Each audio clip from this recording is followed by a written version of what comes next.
Hey folks.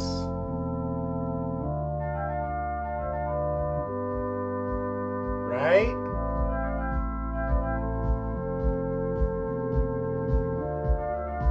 This is some old school Daft Punk. This is like from the year 2000. That's when I graduated high school, by the way. I was rocking out to Daft Punk 20 years ago, and I'm still rocking out to Daft Punk. Okay, let's get this thing going. Man, that song's 20 years old, and I still love it. Okay, awesome. Here we go. So we're getting into chapter 8. This is exciting stuff. So we're getting into Lewis structure. So that's going to be the main topic of this section. Okay. So, but before we get into Lewis structure, so in other words, Lewis structure is actually putting the shape of molecules together, right? Making molecules out of atoms. We got a few things to discuss related to chemical bonds, as you can see right here. So some of this is a review and some of this is new.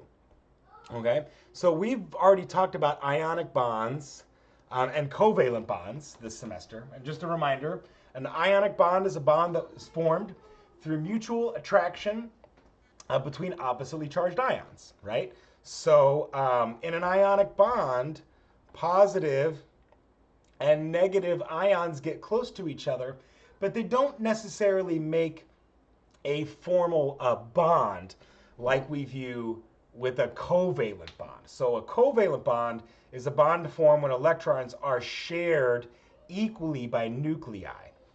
So we literally have like one atom and its electrons are being shared with another atom. So we draw like a line between those two atoms to represent that they are bound to each other, okay? So a polar covalent bond is a bond formed from unequal sharing, okay? So covalent bonds and polar covalent bonds are similar in that it is, two atoms bound to each other. However, there is that difference between sharing and unequal sharing. And we'll see on the periodic table, right? So you can tell I got a periodic table here, no calculations today. We'll talk about how we can tell when something is covalent or when something is polar covalent, all right? Okay, so metallic bonds. So that is a bond formed from nuclei of atoms surrounded by a sea of electrons, okay? So what that means is in a metallic bond, we have these metals, right? Metal atoms, and they're just one right after the other, after the other, after the other, okay? And we don't really view this as like a covalent bond, okay? It's more similar to this ionic bond in that you have attracted atoms to each other. But even so, it's still not even really so much like an ionic bond in that there's a positive and negative. And, metals, they're all neutral. They're not charged, okay? So you have this sea of electrons. So these metals that are all crammed, the atoms are crammed very close together. And you have these electrons that are kind of free to move throughout this extended network of atoms, okay? So a delocalized electron are electrons that are shared among more than two atoms, right? So we talked about this covalent bond where there's electrons that make up this bond that are being shared by these two atoms. But now when electrons can be spread out through more than just two atoms, we say that they are delocalized. So localized means it's very specific, right, to a certain point. Delocalized means it's spread out. And of course, the bond length, we've already kind of seen that a little bit in chapter 7, the distance between nuclear centers of two atoms joined by a bond, right? So if we've got two atoms like this, technically it goes from the center of this atom to the center of this atom.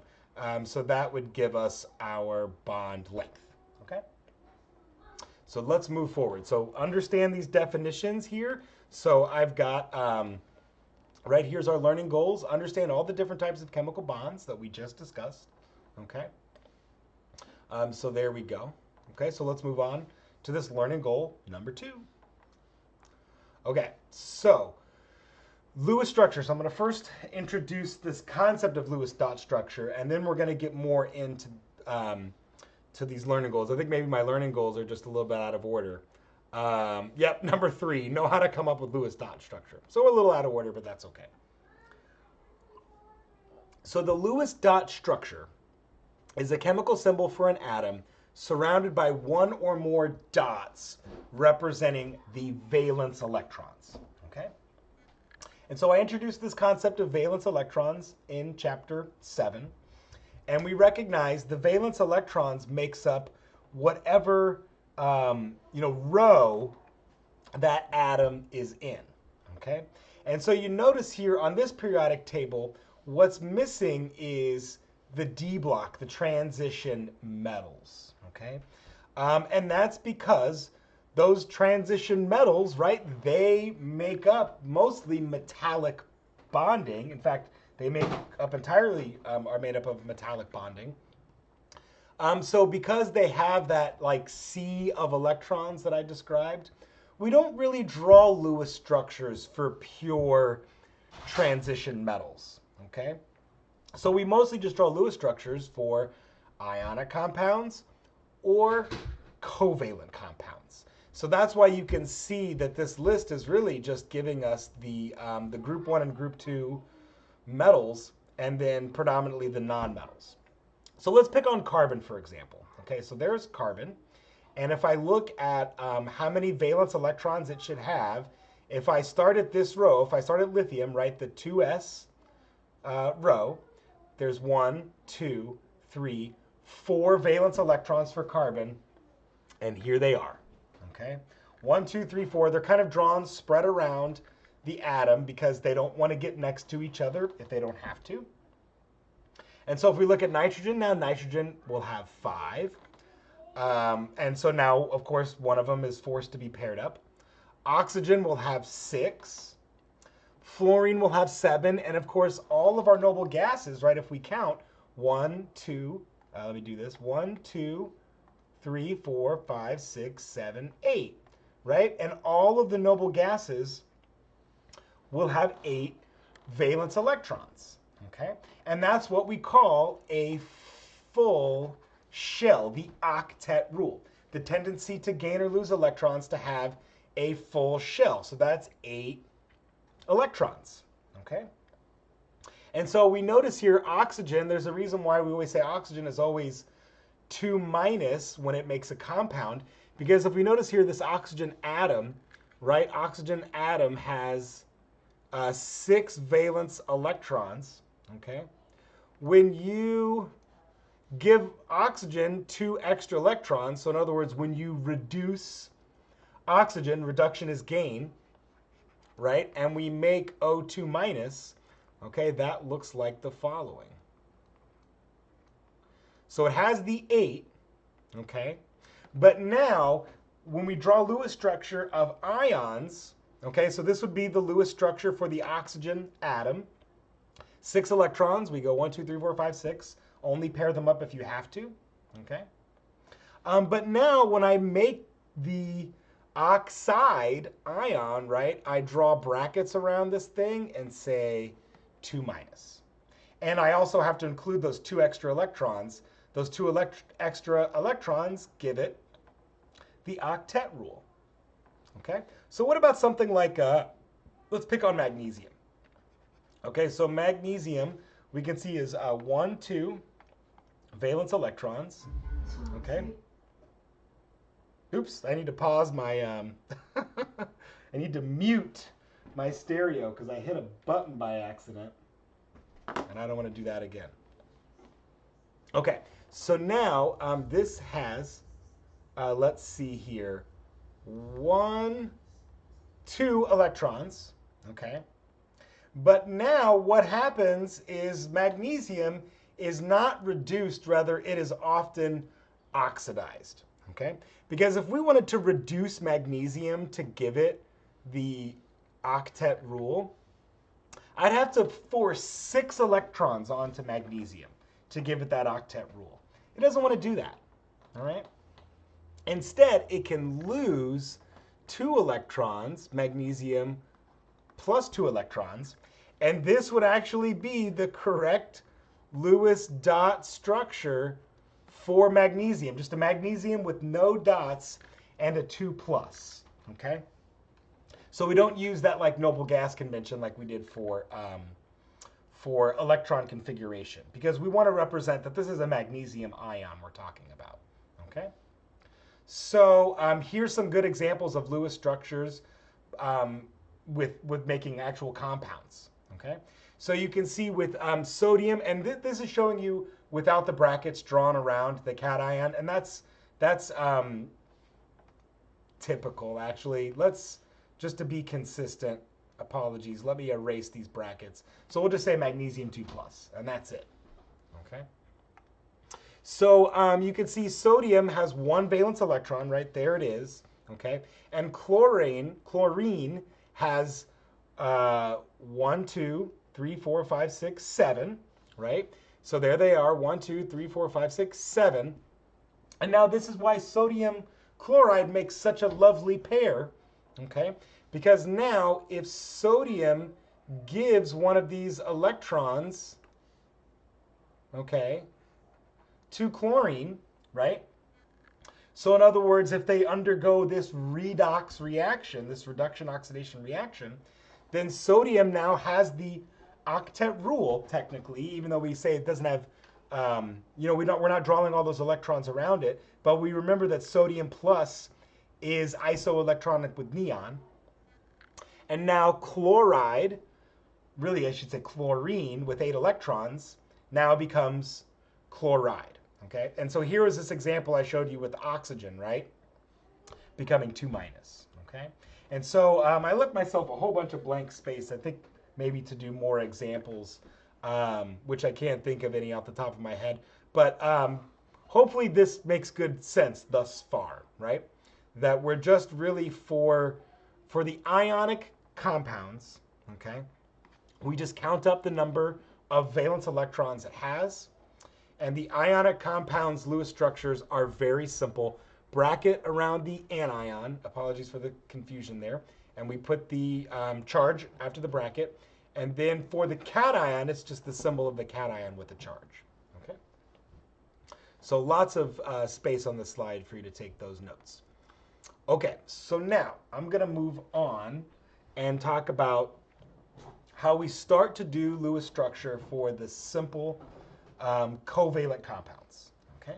And so the first thing to talk about is the Duet Rule, which is only for hydrogen. And the reason why the Duet Rule, so as you imagine, 2 electrons, right? Hydrogen can only take 2 electrons, because if you notice where it's at here, on the 1s level, the 1s level can only take 2 electrons before it reaches that helium noble gas configuration. So hydrogen is one of the exceptions to the octet rule. We're going to see a lot of exceptions. It's chemistry, right? It's the science of exceptions, okay? So, but if I back up for just 1 second here, we notice hydrogen, 1 valence electron, so 1 dot, okay? And so now if I want to make H2, right, that's molecular, the molecule hydrogen, okay? Then what we do here is when we have 2 dots, okay, 2 electrons or 1 electron pair makes a chemical bond, okay? And those make a chemical bond because they will orient themselves in that spin up, spin down configuration, which 2 electrons spin up and spin down makes a magnet. It actually makes these things stick together via the electromagnetic force. Okay? So when we have these 2 hydrogen atoms, each with 1 electron, and they combine those 2 electron pairs, those 2 electrons making 1 pair, will form a chemical bond. All right? So now what about the octet rule? So that's basically everything else. Most of the time, we're going to see exceptions to the octet rule. Okay? But so now if I look at fluorine, for example, we can see that fluorine has 7 valence electrons. 1, 2, 3, 4, 5, 6, 7. Remember, we skip over this D block, okay? So each fluorine is 2s2, 2p5. That's its valence shell, okay? And so now when I have these fluorines, each one of them, okay, having 7, and I pair this up with another fluorine, once again, 2 electrons pair up to make a chemical bond, okay? And we draw this fluorine as one F bonded to another F, but we can't forget about these other surrounding electrons, okay? We have to draw those around the atoms to get the Lewis structure correct, and we call those lone pairs, okay? And those are really important to chemistry, as we shall see. We notice here that hydrogen doesn't have any lone pairs. And hydrogen doesn't have any lone pairs because it can only take 2 electrons, all right? So this octet rule, what it's really getting at is now each atom in our new molecule should have 8 electrons surrounding it. So let's check that out. So if I pick on this fluorine atom right here, okay, it has 2, 4, 6, and then the 2 in the bond make it 8. So this fluorine is surrounded by 8 electrons. Okay, well, what about this fluorine? It has 2, 4, 6, and also 8 because we remember that these electrons are being shared. And because now fluorine, right, each atom is the same, right? This fluorine atom is the same as this fluorine atom. They're being shared equally. So this makes this a covalent bond, okay? Now, if we were to change one of those atoms, right? So a fluorine bonded to a different atom, they're no longer going to be shared equally, okay? And that's what we're going to explore next, all right? And so the way we discriminate between a covalent bond and a polar covalent bond is this electronegativity index, okay? So what does this mean? So this is the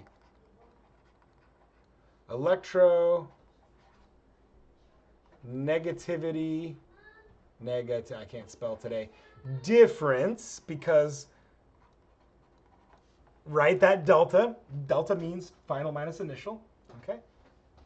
And this scale right here, I'm gonna call that is the EN, man, oh man, I can't even spell the word index today.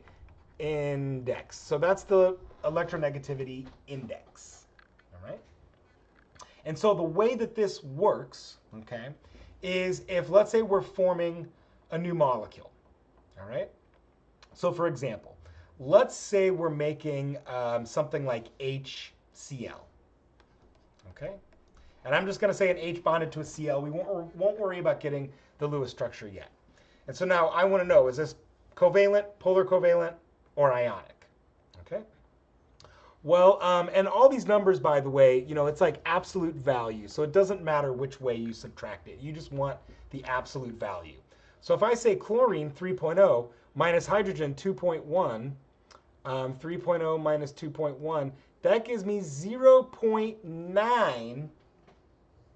And look at that. That's somewhere in this polar covalent or mostly covalent. And I think most chemists would say HCl is polar, okay? So it's qualitative somewhat, this formula, okay? We're not gonna sit here and calculate this for every single possible molecule and say definitively, oh, 0.9 means it has to be only covalent. You can see 0.9, it would be mostly covalent, but it's somewhere in between, right? But if I look at something like HF, you know, 4.0 minus 2.1, that gets me 1.8, okay? And so that's definitely within the polar covalent scale, all right?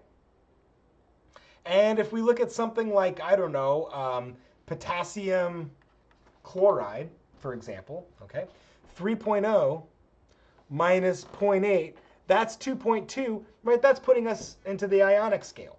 And we kind of know from our previous stuff that we've been learning that potassium chloride is definitely ionic.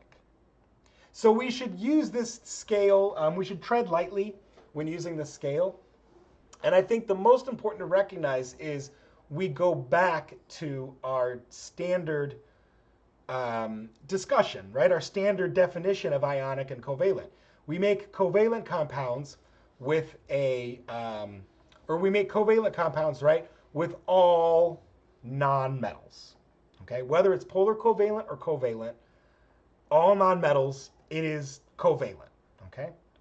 And obviously, if the nuclei are different and very far apart from each other, like hydrogen and fluorine, okay, or hydrogen and oxygen, right? If they're way on opposite sides of the table, it's going to be polar, okay?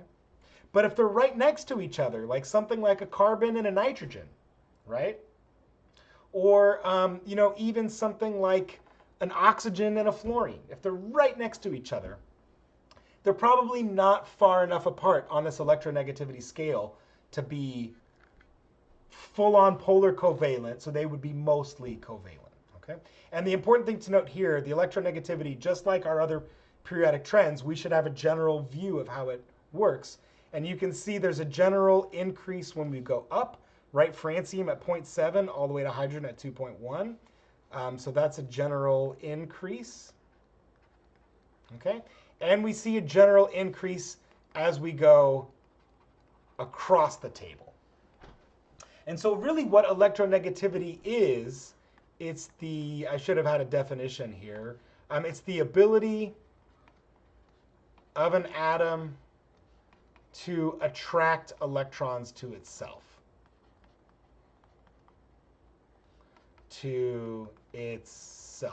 The ability of an atom to attract an electron to itself. Biggest takeaway, or well, there's several big takeaways here. An important takeaway, fluorine is the most electronegative atom. Francium is the least electronegative atom, okay? And so when we think about this, this is very much connected to what makes a good reducing agent and what makes a good oxidizing agent. These things up here, oxygen, fluorine, chlorine, these are all excellent oxidizing agents because they induce a loss of electrons in other atoms. In other words, it's like saying they attract electrons to themselves. They're bullies for electrons. They're electron hogs, okay? So moving along. So if we were to now look at the electron distribution in these compounds, we can also see another kind of scale, another somewhat qualitative scale that gives us this idea of covalent, polar covalent, or ionic. And you can see right here with two chlorines, the nuclei are identical, okay? And in this electron distribution, you can see it's mostly in the kind of yellow-green area, all right? Which, you know what I mean? Like you see some kind of green on the outer edges right there, right? Do you notice that? Well, what's going on with that? So we did the electron configuration of fluorine, or excuse me, the Lewis structure, but the Lewis structure of chlorine will look the same. Look, all of these lone pairs, okay? I'm gonna give you some instruction on how to come up with these structures soon, okay? All of those lone pairs create a ton of electron density around the chlorine. So that's why you're kind of seeing some of this yellow area, but some into the green, okay? And so now when you look at HCl, look, there's a big difference here, right? Okay? And so, by the way, what I should have said is this makes a pure covalent because both chlorines are the same color, right? There's no difference between the two. But now when you look at the HCl, this H is like kind of in the neutral area, but this chlorine is centering around the -1. And that's because the Lewis structure of HCl looks like this. The chlorine is surrounded by all of these other electrons, but the hydrogen is not. That's what makes it polar. And I'm going to show you on the next slide a nice picture here. Okay? And then when we get to sodium chloride, there's such a huge difference between these two, right? Sodium is positive and chlorine is negative. That just makes it ionic. There's no covalent bond there. All right? So what is this polar covalent thing? All right? It's what we call a dipole moment. The key part of that phrase being pole. Like a magnet has a north pole and a south pole. Or in this case, like a battery. A battery has a positive pole and a negative pole. Okay? So just like I showed you with that HCl, right? The chlorine, because it's surrounded by all those extra electrons, is somewhat negative. And we also should recognize that chlorine is very electronegative, right? Chlorine is going to be a bully for all of those electrons. So not only is it negative because or is somewhat negative because it has all of these lone pairs, but also the two electrons in these bonds, I'm going to draw them like closer to the chlorine, right? We recognize that chemical bond means two electrons. The chlorine is kind of hogging them. It's pulling them in this direction towards itself.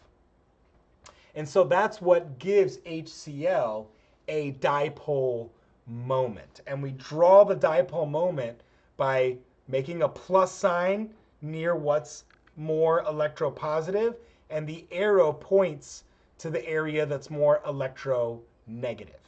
Okay? So now here's a little conceptual question. Which of these has the largest dipole moment? And this is the series of the halogens with hydrogen. So these are all acids, right? Okay. And by the way, we know that when we put, HCl, for example, into a solution, okay, HCl aqueous, we know that it does break up. It goes and does chemistry. That's what not these are referring to. These are actually referring to these compounds as gases. All of these compounds, HF, HCl, HBr, HI, in the absence of water, will be gases.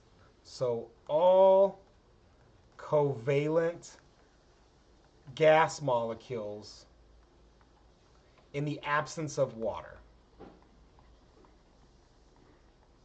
However, we should definitely recognize and remember our previous chemistry that if I put HCl into a solution with water, it does this, right? Okay? So just recognize that. So which of these is, I'm gonna write, instead of Cl, I'm gonna write HX, where the X can be the F, the Cl, the Br, or the I. So which one of these has the largest dipole moment? Okay. Well, it's definitely the HF. Hopefully you came to that conclusion, because as you can see based on this color scale, the fluorine is, more into this negative scale, and the hydrogen is more into this positive scale. Okay? And we should also recognize that this is the most polar, so it has the largest dipole moment. That's saying the same thing. The most polar has the largest dipole moment. We should recognize that that's true because, once again, fluorine is the most electronegative element, right? So when you compare HF to HCl to HBr to HI, HF definitely has the largest electronegativity difference. So that's going to mean it is the most polar, okay? And so where this polarity, where this matters is if now we have a bunch of random, let's say, HCl molecules, okay? So suppose I've got a bunch of HCl molecules floating around, right, as a gas, okay? If I were to now put these molecules into an electric field, okay, put in electric field. So there's a number of ways I can do that. I don't want to get into those details too much. One of them certainly would be to put a large magnet, near all of these random molecules. They're all going to line up with their dipole moments. Okay, so they would all line up positive to negative, right? They would all just line up based on their dipoles, right? The positive and the negatives want to get together. So that's what would be a consequence of these dipole moments. There's a lot of other consequences of these dipole moments that we'll talk about as we progress through this material. Okay, so what about other molecules? So for example, this one that I'm drawing right here, okay, this is formaldehyde. Formaldehyde, okay. So maybe some of you have heard of formaldehyde before, right? It's that embalming agent that you put in all those, random, weird little biological things that all you people could tell me more about. So when we have a complicated molecule like this, we kind of have to inspect all of the regions of the molecule to see what we expect would be polar, okay? Now, carbon and hydrogen is tempting because we see hydrogen is here and carbon is here. But based on that electronegativity scale, if I go back to that, carbon's 2.5 and hydrogen's 2.1. There's not a lot of polarity difference between carbon and hydrogen. Carbon and hydrogen are mostly covalent. They're mostly sharing equally, okay? But now if you look at carbon and oxygen, that's big enough. So 1.0, it puts it right on the kind of the border there. But carbon and oxygen, that's a big enough difference to be polar, okay? And you also notice here that in this Lewis structure, there's a double bond between carbon and oxygen. We'll talk about how we make double bonds soon. We also notice that oxygen has lone pairs. We'll talk about how we can predict that, how we can come up with that, okay? And so what this means now in our dipole moment, all right, there is a strong dipole moment between carbon and these oxygens. This carbon is electropositive. The oxygens, not only is oxygen electronegative, but it has those free lone pairs. So when we draw this dipole moment, right, we make a positive sign, okay, and then we draw an arrow towards the negative end. And we can also use these partial signs, partially positive, partially negative. Okay, so here's an example for you. Draw the dipole moment for each of the following molecules. All right, so let's do it. Okay, so the first one that I'm going to work on is, let's work on the ammonia. All right, and here we can see hydrogen and nitrogen. And hydrogen and nitrogen is fairly significant, okay, right? 2.1 and 3.0, and I don't want you to memorize these numbers. What I want you to kind of start to recognize is the trends. Like one of the trends we just uncovered, carbon and hydrogen, not so polar. Hydrogen and nitrogen, it's right on the border, so it counts. It's on the border enough that it is polar. Furthermore, nitrogen has that free lone pair of electrons, right, making it somewhat negative. So if I pick on this hydrogen, I know that this hydrogen is somewhat positive, okay? And it, ooh, that was weird. And then it points to this negatively charged nitrogen. Well, look, there's another dipole moment in this molecule, right?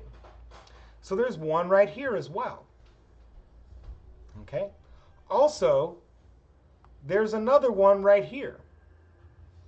So what is the net effect of that?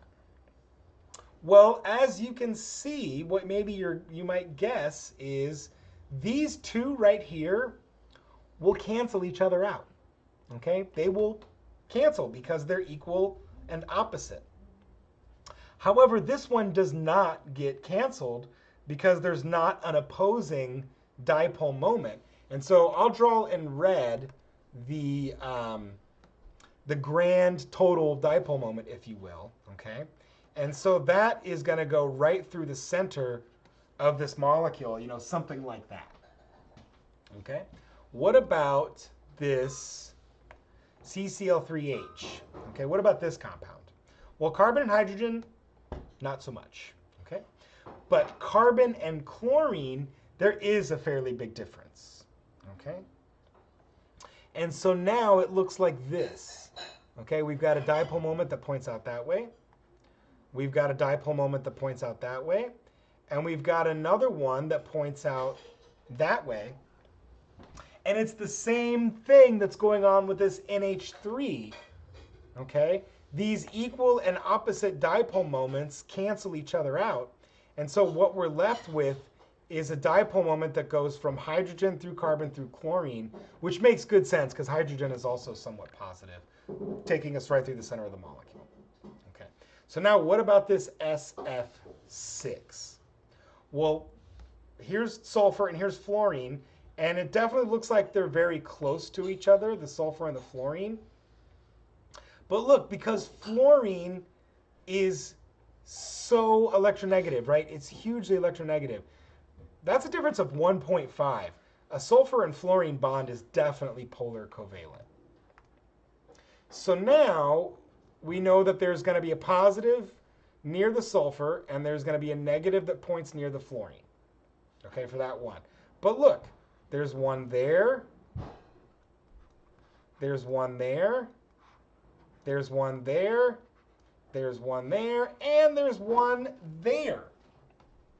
So even though the sulfur-fluorine bond is polar covalent, there is no dipole moment for SF6 because they all cancel each other out. Okay? So that's also really important. All right, so let's see here. The next slide, so we're going to finally get into how we come up with these Lewis structures. Okay, so let's see. What I reviewed, so know the periodic trend of electronegativity and how to use this to predict draw dipole moments in polar covalent compounds. Okay, know how to come up with the Lewis dot structure for ionic compounds and atoms. So we did that one. And now what I'm going to stop this video and record the next one, and we'll get into these other learning goals in those videos. Okay, folks, I'll see you in the next video.